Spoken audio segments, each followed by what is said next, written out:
Bismillahirrahmanirrahim. Alhamdulillahirabbil alamin. Hamdan katsiran thayyiban mubarakan fi. Asyhadu an la ilaha illallah wa asyhadu anna Muhammadan abduhu wa rasuluh.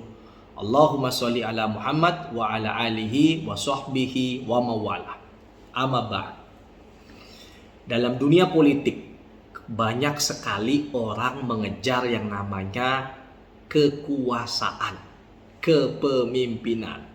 Padahal sudah jelas sekali Kanjeng Nabi Muhammad SAW menyebutkan bahwa kepemimpinan adalah penyesalan di hari kiamat. Nah, kalau kita mau nggak nyesel, kita harus tahu tuh bahwa untuk jadi seorang pemimpin itu ada kriterianya. Nah, gua akan bawain ada 7 kriteria pemimpin yang disampaikan oleh Imam Al-Mawardi dalam kitab Al-Ahkam Al-Sultaniyah. Kalau ada satu aja yang nggak ada, saran gua lebih baik lu berpikir ulang deh kalau mau jadi pemimpin. Sudah siap? Kita mulai ya. Kriteria untuk jadi seorang pemimpin. Nomor 1 itu adalah adil. Imamun adilun, pemimpin yang adil. Memang pemimpin yang adil satu dari 7 golongan yang akan dinaungi Allah di hari kiamat. Tapi ketika Anda tidak adil, apalagi membuat orang teraniaya, maka doanya itu akan langsung qabul, diijabah oleh Allah. Jadi nomor 1 syarat jadi seorang pemimpin itu adalah adil. Nah, ketika adil itu artinya tidak berat sebelah. Lalu yang nomor 2, syarat seorang pemimpin itu adalah memiliki ilmu. Jadi seorang pemimpin yang baik itu harus tahu hukum-hukum bernegara, sehingga dia bisa menetapkan atau berijtihad, menetapkan kebijakan dengan cara yang benar.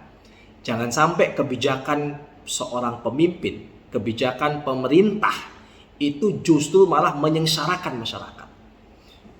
Gua masih ingat ketika awal Amirul Mukminin Umar bin Khattab itu menjadi seorang pemimpin, dia sampaikan bahwa dalam kepemimpinannya orang-orang yang lemah akan dia kuatkan.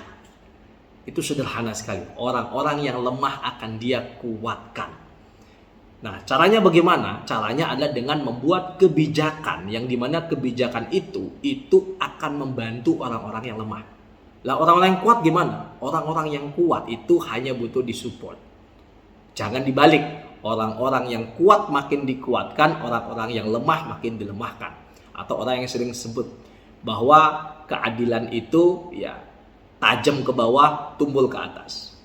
Nah, harus punya ilmunya sehingga pada akhirnya kita bisa menetapkan itu dengan adil. Ijtihadnya benar. Lalu nomor 3 adalah sehat indrawi untuk berkomunikasi. Indrawi komunikasi itu apa? Mata, telinga, dan mulut. Mata, seorang pemimpin itu wajib bisa melihat. Tidak hanya yang tersirat, tapi juga yang tersurat ya. Bisa melihat dengan mata kepala sendiri tentang apa yang terjadi pada rakyatnya. Dan dia juga bisa mendengar yang baik apa saja keluhan yang terjadi di masyarakat. Dan juga dia bisa menyampaikan secara lisan apa saja ya kebijakan-kebijakan yang perlu dia sampaikan untuk menciptakan kemaslahatan umat. Ketika matanya tidak sehat, telinganya tidak sehat, atau lisannya tidak baik, maka Anda tidak layak jadi seorang pemimpin dan akan jadi penyesalan di hari akhirat. Lalu yang nomor 4, sehat organ tubuh. Organ tubuh itu maksudnya badan kita, termasuk juga organ dalam. Seorang pemimpin itu harus bisa hidup bersama rakyat. Jadi seorang pemimpin itu tidak boleh hanya tinggal di istana kepresidenan gitu ya. Nah, tanpa harus kita turun bersama rakyat. Jadi seorang pemimpin itu harus sehat secara badani sehingga pada akhirnya dia bisa turun ke masyarakat dan melihat secara real kondisi masyarakat dan kebutuhan apa yang dibutuhkan oleh masyarakat.